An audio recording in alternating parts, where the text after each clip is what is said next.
మనము ధ్యానించుతున్న ప్రకారముగా కాలములని గురించి మనము ధ్యానించుచున్నాము. వీటిలో పోయిన వారములలో పాపము ఎరుగని ఒక కాలము, అమాయకపు ఒక కాలం, ఈ కాలముని గురించి పోయిన వారముల్లో మనము ధ్యానించి ఉన్నాము. ఆ యొక్క దినములలో వారు జీవించి ఉన్న పరిస్థితి, వారి యొక్క అనుభవములన్నిటినీ మనము ధ్యానించి ఉన్నాము. ఈ వారంలో ఈ పాపము ఎరుగని కాలము, ఆదామును హవ్వను వారు ఎప్పుడు ఆజ్ఞని అనుసరించకుండా దేవుని యొక్క ఆజ్ఞని తిరస్కరించి ఉన్నారో ఆ యొక్క దినమునందే పాపం ఎరుగని కాలం ముగించబడి ఉన్నది. ఆ యొక్క దినము నుండి దేవుడు ఈ కాలములో, పాపం ఎరుగని కాలములో క్రియ చేయకుండా ఆ యొక్క దినము నుండి మనసాక్షిని బట్టి జీవించుటకు దేవుడు అనుమతించి ఉన్నారు. దేవునికి పరిశుద్ధ నామమునకు స్తోత్రం. దేవుడు ఇక్కడ వారు పాపము చేసిన వెంటనే దేవుడు వారిని గురించి చెప్పుచున్నారు, వీరు మనవలే మంచి చెడుని ఎరిగేవారుగా మార్చబడి ఉన్నారు, వీరు నిత్యముగా జీవించకుండా ఉండు నిమిత్తము జీవ వృక్ష ఫలముని వారి యొద్ద నుండి తీసివేసి ఉన్నారు. దేవునికి పరిశుద్ధ నామమునకు స్తోత్రం. పాపం ఎరుగని కాలం ముగించబడిన వెంటనే వారిలో పాపం ప్రవేశించి ఉన్న ఆ దినము నుండియే దేవుడు వారి యొక్క జీవితంలో నిత్య జీవముని తీసివేసి ఉన్నారు. దేవునికి పరిశుద్ధ నామమునకు స్తోత్రం. దీనిని బట్టి చూసినట్లయితే మన యొక్క జీవితంలో ఈ నిత్య జీవము, మనము జీవ వృక్ష ఫలముని భుజించువారై నిత్య జీవముని స్వతంత్రించుకుని వారుగా ఎప్పుడు మారుచున్నామంటే, మనలో ఈ పాపము ఎరుగని ఒక అనుభవం వచ్చినప్పుడే ఈ నిత్య జీవము గల వారై మార్చబడుచున్నాము. దేవునికి పరిశుద్ధ నామమునకు స్తోత్రం. ఈ పాపము ఎరుగని ఒక అనుభవము ఏ విధముగా వచ్చుచున్నది? మనుషులు జన్మించబడుచున్నప్పుడే పాపములోనే జన్మించబడుచున్నారు.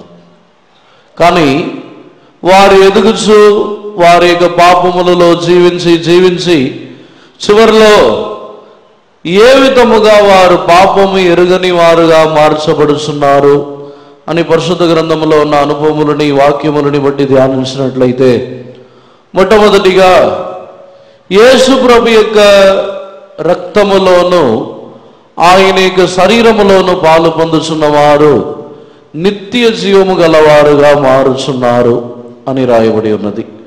దానికి ముందుగా దేవుడు ఈ ఆదాము యొద్ద నుండి, హవ్వ నుండి నిత్య జీవముని తీసివేసిన కార్యముని ఆదికాండములో చదువుతున్నాము. ఆదికాండం 3వ అధ్యాయంలో 22వ వాక్యముని చదవండి.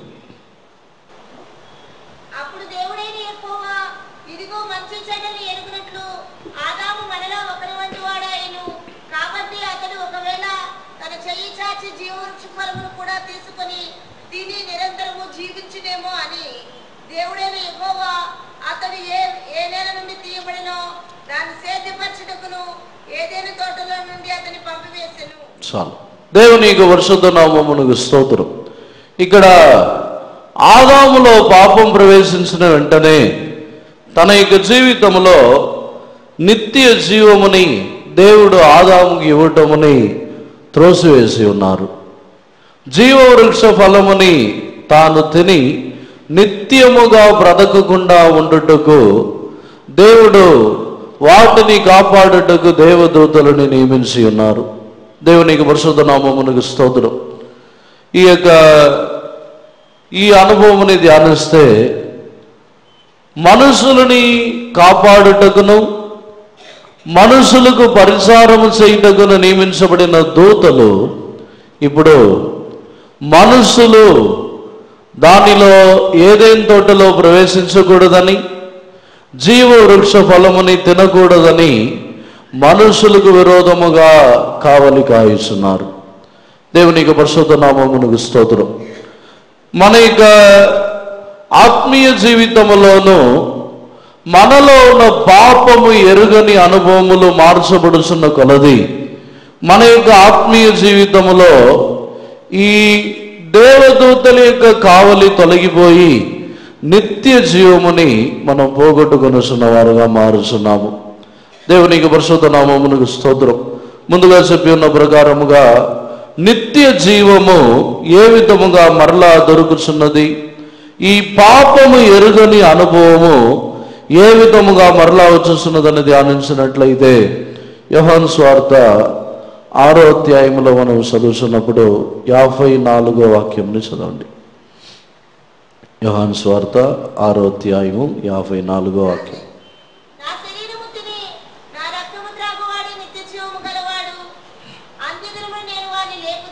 చాలు. నా శరీరముని తిని నా రక్తముని త్రాగువాడు నిత్య జీవము గలవాడు, అంత్యదినములలో వానిని నేను లేపదును. దేవుని యొక్క పరిశుద్ధ నామమునకు స్తోత్రం. ఈ యొక్క వాక్యముని బట్టి చూసినట్లయితే ఆదాము పోగొట్టుకొని ఒక నిత్య జీవము, ఆదాము పోగొట్టుకొని మరణమే లేని ఒక నిత్య జీవముని నూతన నిబంధన కాలములో మనకు దేవుడు ఇచ్చేస్తున్నారు. దేవునికి పరిశుద్ధ నామమునకు స్తోత్రం.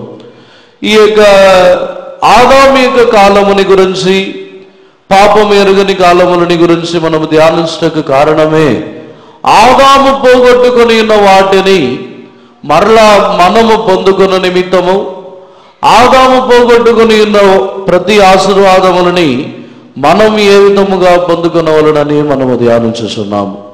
దేవునికి పరిశుద్ధ నామమునకు స్తోత్రం. ఆదాము తాను పోగొట్టుకుని నా నిత్య జీవము యేసు ప్రభు యొక్క రక్తము ద్వారా, యేసు ప్రభు యొక్క శరీరము ద్వారా ఆ నిత్య జీవము దొరుకుతున్నది. దేవునికి పరిశుద్ధ నామమునకు స్తోత్రం.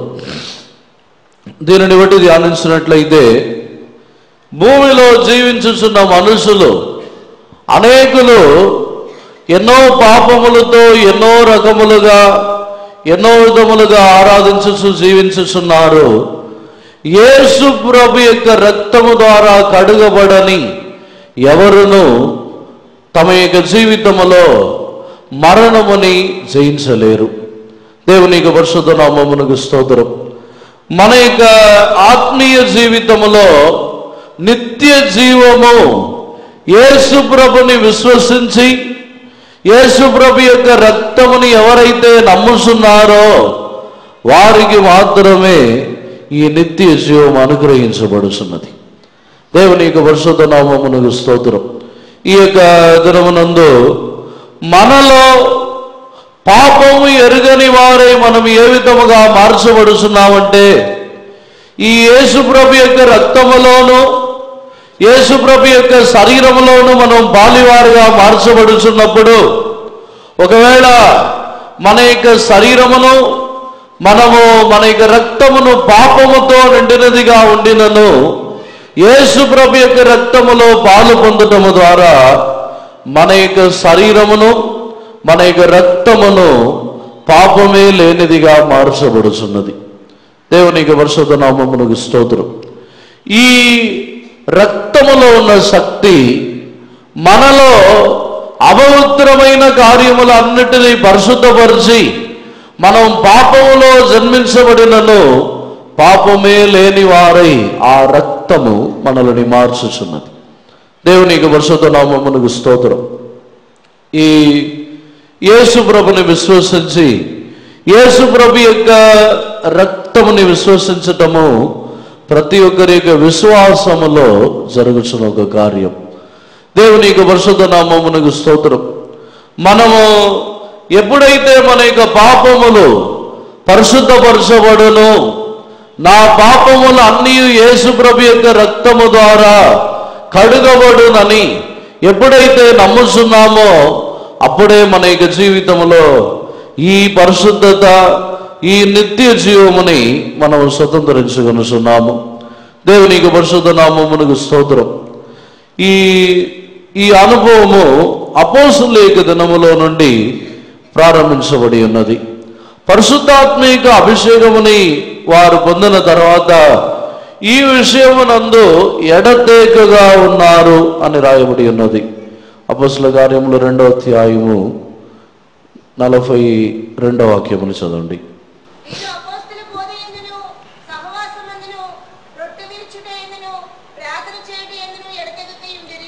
రొట్టి విరుచుట యందు ఎడతెగగా ఉండిరి.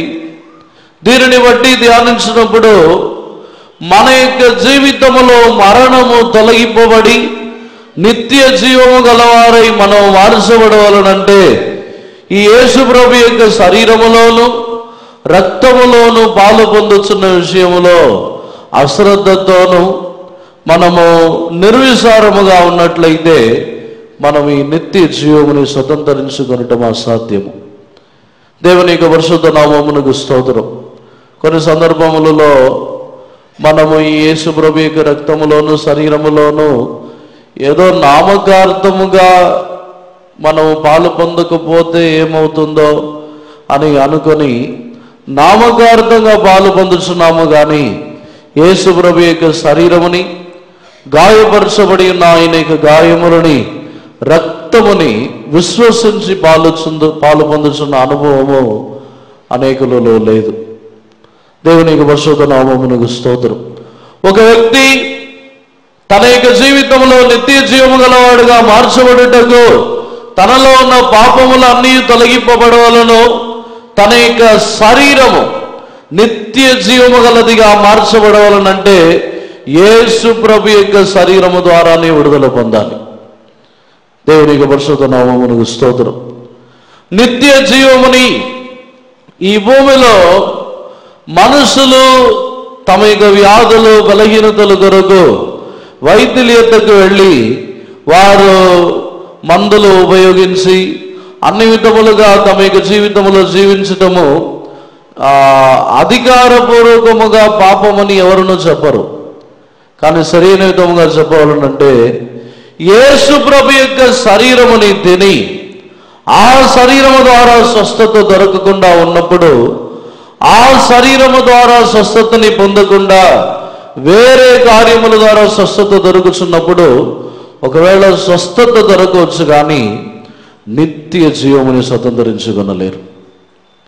అనేకులు స్వస్థపరచబడుచున్నారు, కానీ ఇక్కడ నా శరీరముని తిని నా రక్తముని త్రాగువారిని అంత్య దినములో నేను లేపుదును. ఒక వ్యక్తి దేవుని సన్నిధానములో ఉండి యేసు ప్రభు యొక్క శరీరమునందు విశ్వాసం ఉంచకుండా ఉన్నట్లయితే అంత్య దినములలో ఆ శరీరము లేపబడదు. దేవునికి పరిశుద్ధ నామమునకు స్తోత్రం.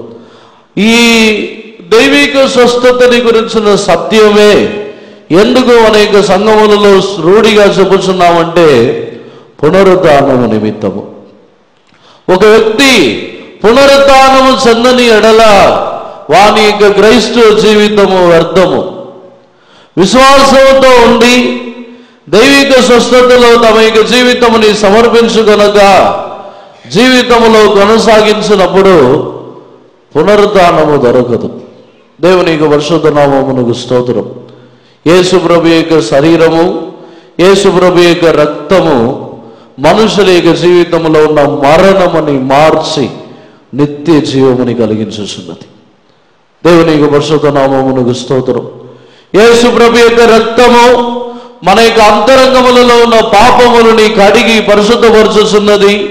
యేసు ప్రభు యొక్క శరీరము మన యొక్క బలహీనమైన శరీరముని బలమైనదిగా మార్చుచున్నది. దేవుని యొక్క పరిశుద్ధ నామమునకు స్తోత్రం. ఈరోజు దేవుని సన్నిధానములో మనలో ఈ పాపము ఎరుగని కాలములో పోగొట్టుకుని ఉన్న ఆశీర్వాదముని మరలా పొందుటకు మనసాక్షి కాలంలో ఉన్న వారికి ఇవ్వబడలేదు. వేరే ఏ కాలములో జీవించిన వారికి కూడా ఈ ధన్యత అనుగ్రహించబడలేదు. నిత్య జీవముని ఈ నూతన నిబంధన కాలములో జీవించుచున్న మనకే దేవుడిచ్చి ఉన్నారు. దేవునికి పరిశుద్ధ నామమునకు స్తోత్రం. వేరే విధముగా చెప్పాలంటే జీవ వృక్ష ఫలముని దానిని తినుచున్న ధన్యతని ఈ యొక్క దినముల్లో జీవించుచున్న మనకే దేవుడి అనుగ్రహించి ఉన్నారు. దేవునికి పరిశుద్ధ నామమునకు స్తోత్రం. ఈ పాపం ఎరుగని కాలం ముగించబడిన తర్వాత ఏదైనా తోటలో నుండి దేవుడు వారిని బయటికి వెళ్ళగొట్టిన తర్వాత మొట్టమొదటిగా దేవుడు వారికి చేసిన కార్యము, వారి యొక్క మనసాక్షిని బట్టి వారు జీవించుటకు ప్రారంభించినప్పుడు వారిలో కనబడి ఉన్న మొదటి కార్యము దిగంబరత్వం. దేవునికి పరిశుద్ధ నామమునకు స్తోత్రం. మనుషుల యొక్క జీవితములో మనస్సాక్షి కాలము, ఈ కాలము ప్రారంభించబడిన వెంటనే, వారిలో పాపం ప్రవేశించిన వెంటనే వారి యొక్క మనస్సాక్షిలో తాము దిగంబరులమని కనబడి ఉన్నది. దేవునికి పరిశుద్ధ నామమునకు స్తోత్రం. మనస్సాక్షి కాలం ప్రారంభించబడిన వెంటనే వారి యొక్క దిగంబరత్వము కనబడకుండా ఉండుటకు తమకు తామే ఆ దిగంబరత్వముని కప్పివేయుటకు ఆకులతో తమకు వస్త్రముని సిద్ధపరుచుకొని ఉన్నారు. కానీ ఆ వస్త్రముని దేవుడు అంగీకరించలేదు. మనసాక్షి కాలములో ఇతరుల యొక్క దిగంబరత్వమును ఎవరినూ చూడకూడదు అనేదే దేవుని యొక్క ఉద్దేశముగా మారి ఉన్నది. అంతకుముందు దేవుని యొక్క మహిమతోనూ పాపము ఎరుగని కాలములో జీవించినప్పుడు వారు దిగంబరులుగా ఉండినను వారి యొక్క దిగంబరత్వముని వారు చూడలేదు. వారికి ఆ దిగంబరత్వము కనబడలేదు. దేవుని మహిమ వారి యొక్క కళ్ళని, వారి యొక్క శరీరముని దేవుని మహిమ కప్పి ఉన్నది. దేవుని యొక్క పరిశుద్ధ నామమునకు స్తోత్రం.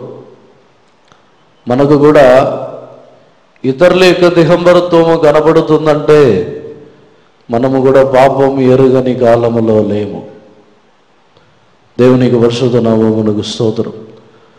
వేరే విధముగా చెప్పాలనంటే మనము కూడా ఆత్మీయ జీవితములో ఎదిగి దేవుని యొక్క మహిమతో మనమును ఇతరులను నింపబడి ఉన్నారని ఆ పరిస్థితికి మనమును ఎదగవలసిన వారమై ఉన్నాము. దేవుని యొక్క పరిశుద్ధ నామమునకు స్తోత్రం. మనుషులు ఒకరి యొక్క దిగంబరత్వము మరొకరికి కనబడకూడదని తామే సిద్ధపరచునను దేవుడును అదే ఉద్దేశము కలిగి మనుషుల యొక్క దిగంబరత్వము ఇతరులకు కనబడకూడదని దేవుడే వస్త్రముని సిద్ధపరిచి ఉన్నారు. దేవుని యొక్క పరిశుద్ధ నామమునకు స్తోత్రం. వాక్యముని చదవండి. ఆదికాండములో చదవండి.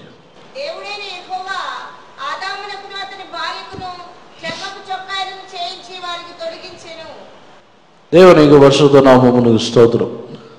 ఆదాముకును అతని భార్యకును చర్మపు చొక్కాయిని తొడిగించి వారికి తొడిగించి వాటిని చేసి వారికి తొడిగించాను. దేవుని యొక్క పరిశుద్ధ నామమునకు స్తోత్రం. ఈ అనుభవాన్ని ధ్యానించినప్పుడు ఆదాముకును హవ్వకును వస్త్రములని తొడిగించు నిమిత్తము అక్కడ ఒక పశువుని వధించవలసి వచ్చి ఉన్నది. దేవుని యొక్క పరిశుద్ధ నామమునకు స్తోత్రం. వారి యొక్క దిగంబరత్వము కనబడకుండా ఉండ నిమిత్తము ఒక మేకయును గొర్రెయును ఈ చర్మముని సిద్ధపరచుటకు ఒక పశువుని వధించి ఉన్నారు. దేవుని యొక్క పరిశుద్ధ నామమునకు స్తోత్రం. దీనిని బట్టి మనము ధ్యానించినట్లయితే ఈ మనసాక్షి కాలము ప్రారంభించుటయే వస్త్రములతో ప్రారంభించబడి ఉన్నది. కానీ ఈ దినములలో మనము ధ్యానించినట్లయితే దేవుడు మనుషుల యొక్క దిగంబరత్వము కనబడకూడదని వస్త్రములని సిద్ధపరిచి ఉన్నారు. కానీ ఈ దినములలో అనేకులు అక్షరార్థముగా చూసినట్లయితే వస్త్రములలో తమ యొక్క దిగంబరత్వముని కప్పివేయకుండా, వస్త్రముల ద్వారా తమ యొక్క దిగంబరత్వము కప్పబడకుండా వాటిని వేరే ఉద్దేశముతో ధరించుకొనుచున్నారు. దేవుని యొక్క పరిశుద్ధ నామమునకు స్తోత్రం. దేవుడు వారికి ఎందుకు దేవుడు వస్త్రముని సిద్ధపరిచి ఉన్నారంటే వారి యొక్క దిగంబరత్వము కప్పబడాలి. అక్షరార్థముగా కూడా మన యొక్క వస్త్రములు కూడా మన యొక్క శరీరము, మన యొక్క దిగంబరత్వముని కప్పుటకు ఉపయోగించవలను.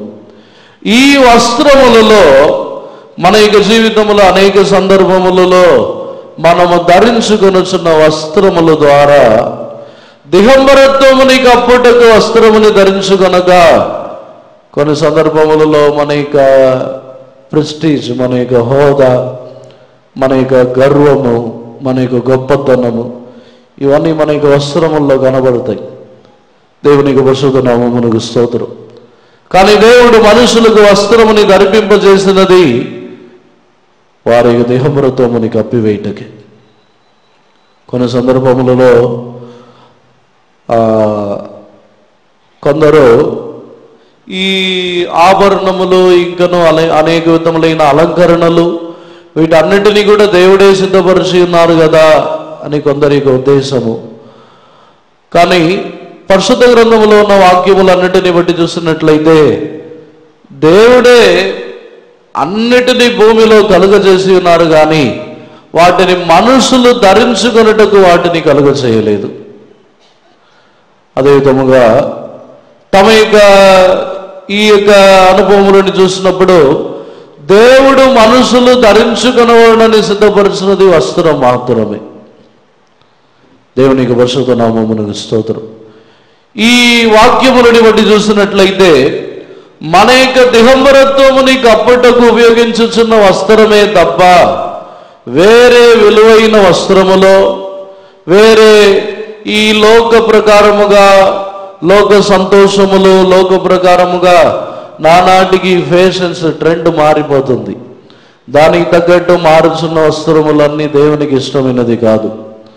దేవునికి పరిశుద్ధ నామమునకు స్తోత్రం.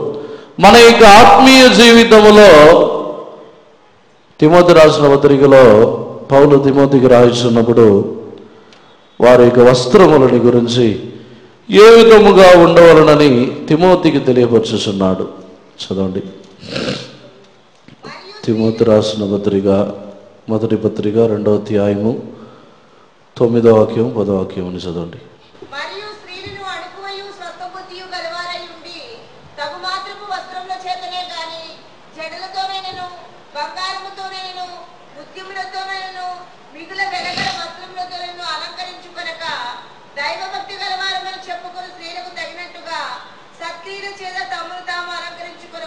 చాలు.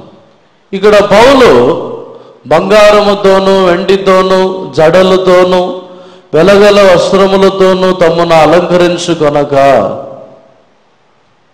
ఈ వాక్యముని బట్టి చూసినట్లయితే దేవుడు మొట్టమొదటిగా సిద్ధపరచిన కార్యము వస్త్రము, తగుమాత్రపు వస్త్రము. ఈ వస్త్రమే తప్ప వేరే ఏ అలంకరణని పౌలు సంఘము ధరించుకున్నట్టుకు అంగీకరించడం లేదు. దేవుడును ఈ విషయంలో అంగీకరించడం లేదు. దేవుని యొక్క పరిశుద్ధ నామమునకు స్తోత్రం.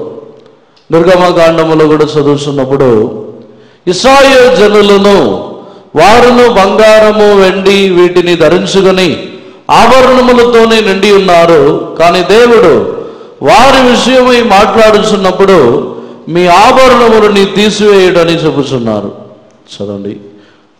నిర్గమకాండము 33వ అధ్యాయము 5వ వాక్యముని చదవండి.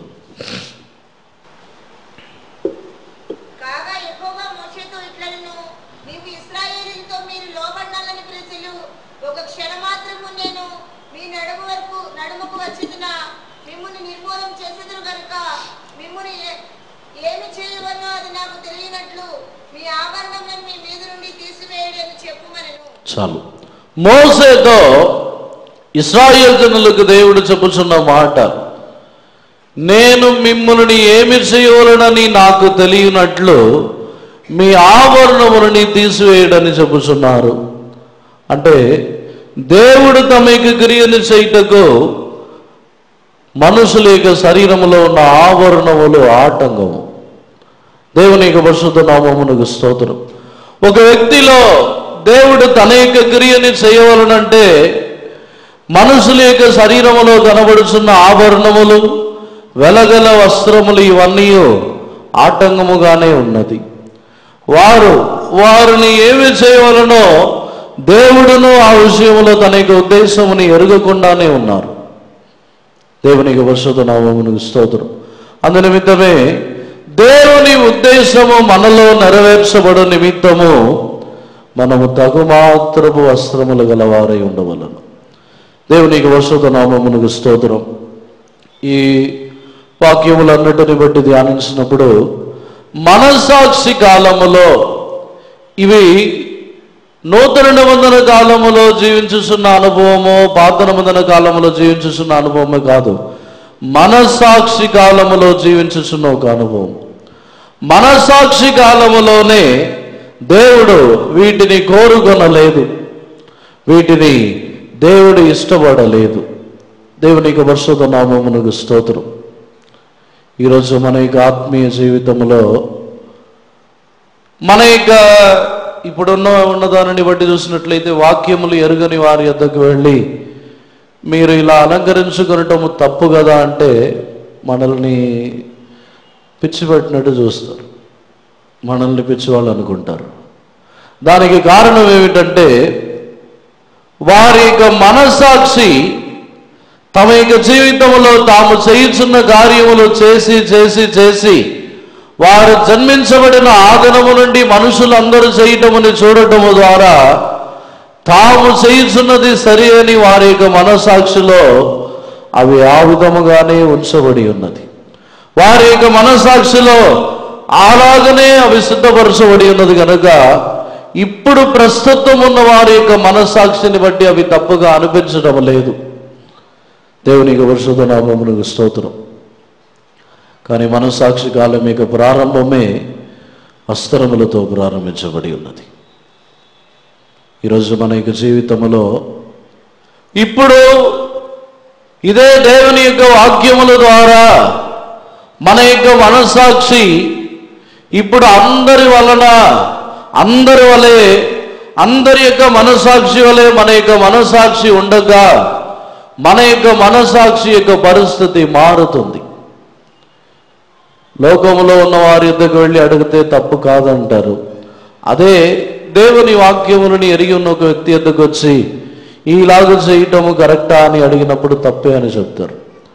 దానికి వ్యత్యాసం ఏమిటంటే వారి యొక్క మనస్సాక్షి ఇంకనూ మార్చబడకుండా వారు తమ యొక్క జీవితంలో పాపములోనే ఉన్నారు కనుక వారి యొక్క మనస్సాక్షి మార్చబడలేదు.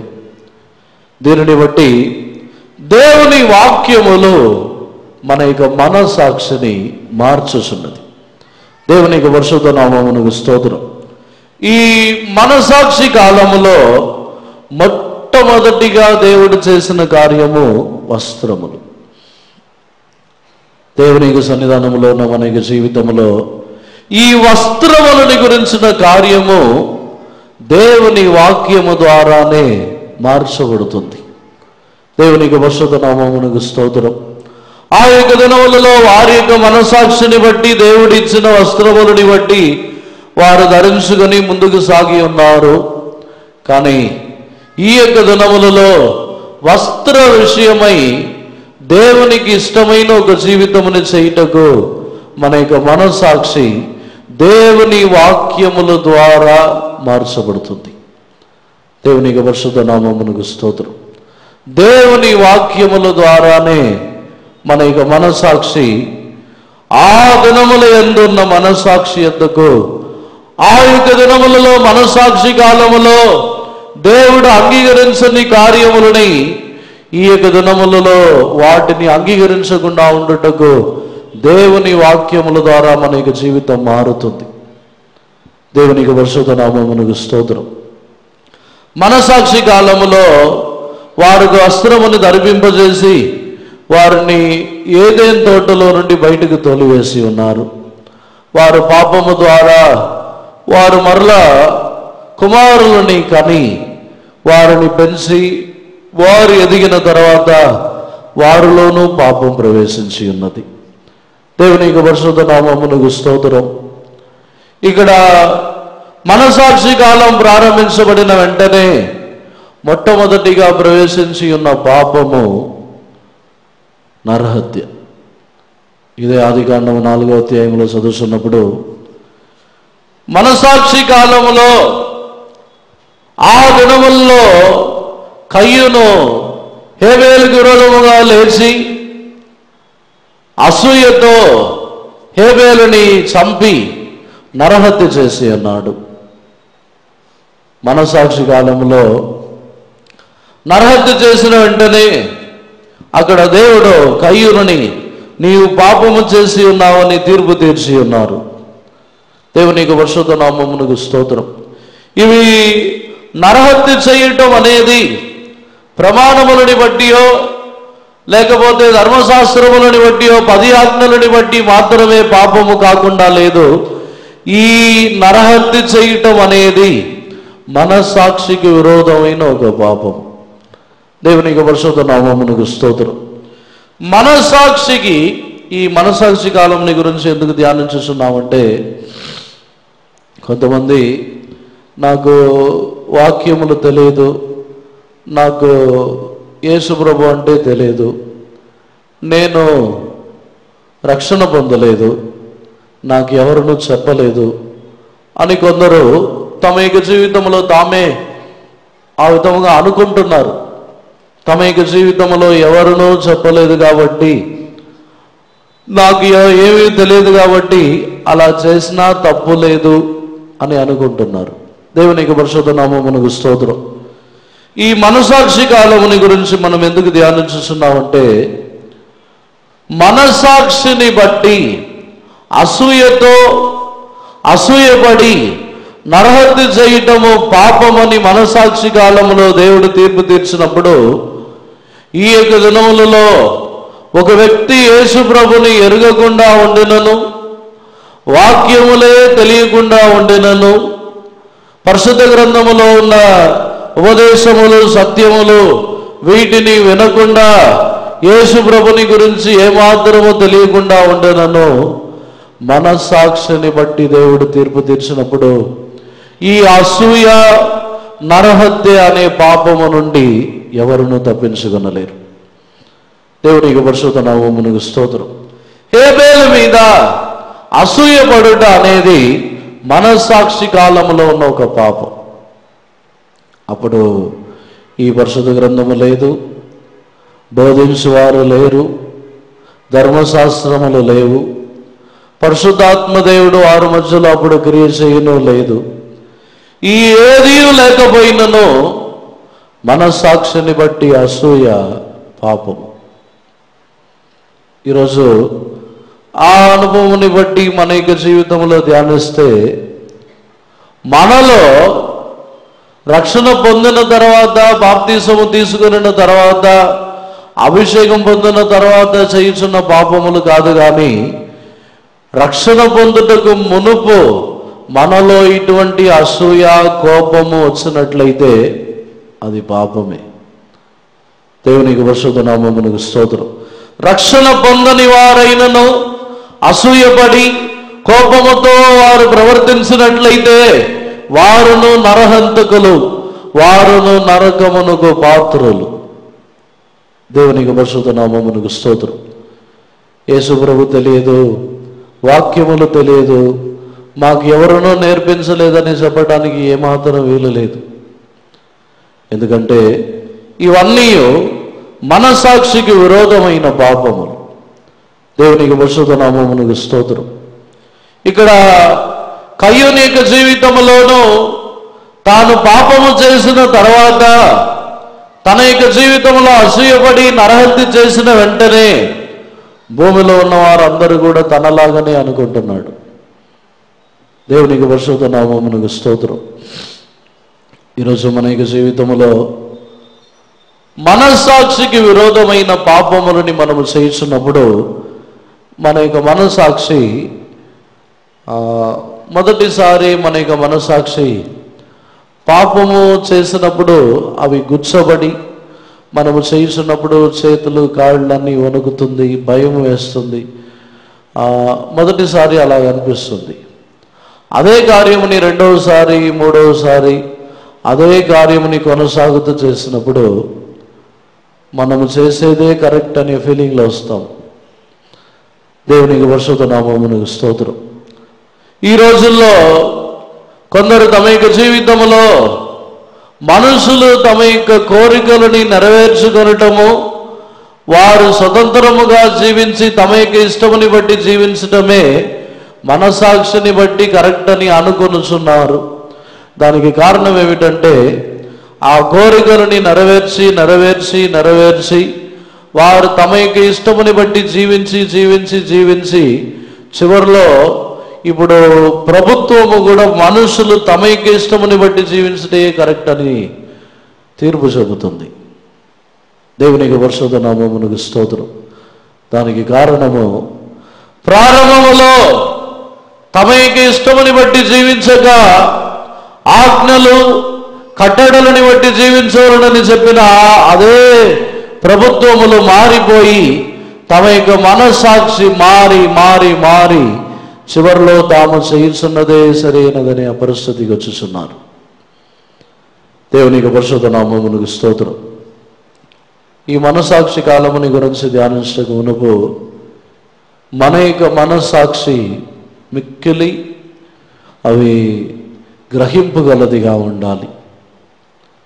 మన యొక్క మనస్సాక్షి గ్రహింపగలదిగా కాకుండా మన యొక్క మనస్సాక్షిలో మనము చనిపోయిన వారు వలె ఉండకూడదు. ఉదాహరణగా ఒక వ్యక్తి తాను అబద్ధము చెప్పకూడదని ప్రారంభములో తాను అబద్ధం ఆడినప్పుడు చాలా భయముతో అబద్ధం ఆడతాడు. అబద్ధం మాట్లాడే వారిలోనే చాలా వ్యత్యాసం చూడవచ్చు. కొందరు అబద్ధం ఆడినప్పుడు చాలా భయముతో వారు మాట్లాడినప్పుడే వారి యొక్క భయము ఇవన్నీ అర్థమవుతుంది. కానీ కొందరు అబద్ధం ఆడినప్పుడు వారు అబద్ధం ఆడినట్టే ఉండదు, వారు అబద్ధం చెప్తున్నారని అన్నట్టే వారు చెప్పరు. చాలా తేటగా చాలా క్లియర్గా అసలు తడబడకుండా అబద్ధం చెప్తారు. దానికి కారణం ఈ అబద్ధమాడి అలవాటైపోయి దాన్ని చేసినప్పుడు హృదయంలో గుచ్చబడటము, భయము ఏదీ లేకుండా ధైర్యముగా నిజముని ఎలా చెప్తారో అంత ధైర్యంగా చెప్తారు. ఒకవేళ మరలా అడిగినా దాన్ని నిరూపించడానికి కూడా సిద్ధముగా ఉంటారు. అటువంటి ఆ పరిస్థితి ఎందుకు వచ్చేస్తున్నదంటే మనస్సాక్షి చనిపోయింది. ప్రతి పాపములో ఏదో ఒక కార్యమునకు కాదు, ఒక్కొక్క పాపముని ఇలా కొనసాగుతూ చేయుచున్నప్పుడు ఆ పాపము విషయమై మనస్సాక్షి చనిపోతుంది. ముందుగా చెప్పిన ప్రకారముగా అబద్ధము అనే ఒక పాపముని చేస్తున్నప్పుడు దాని విషయమై కొనసాగుతూ చేసినప్పుడు దాని విషయమై మనస్సాక్షి క్రియ చేయదు. వేరే పాపములని గురించిన గ్రహింపు ఉంటుంది. కొన్ని సందర్భముల్లో మనం మోసపోతున్నాము. వేరే పాపములని గురించిన గ్రహింపు మనలో ఉంది కాబట్టి అన్నిటిని గురించిన గ్రహింపు ఉందని అనుకొనుచున్నాము. ఏ పాపములో మనం మరలా చేసి అలవాటు పడుచున్నామో ఆ పాపము విషయమై మనస్సాక్షి మరణిస్తుంది. కానీ వేరే పాపములని గురించి గ్రహింపు వస్తుంది. వేరే పాపములు కొన్ని పాపములు ప్రవేశించినప్పుడు గ్రహింపు వస్తుంది. అందువలన కొన్ని పాపములని గురించి గ్రహింపు వస్తుందని చెప్పి అన్నిటిని గురించిన గ్రహింపు ఉందని మోసపోవద్దు. మనలో కొన్ని కార్యములు మనము చేసి అలవాటైపోయి వాటిని గురించిన గ్రహింపే లేకుండా పోయింది. ఈరోజు మనలో ఈ మనస్సాక్షి కాలములో ఎన్నో కార్యములు సంభవించాయి. ఎన్నో ఎన్నో కార్యములని దేవుడు చేసి ఉన్నారు. ఈ మనసాక్షి కాలము ఇంచుమించి 2000 సంవత్సరములకు పైగా ఈ మనసాక్షి కాలము జరిగి ఉన్నది. ఈ మనసాక్షి కాలంలో ఎంతోమంది పరిశుద్ధులు జీవించి ఉన్నారు.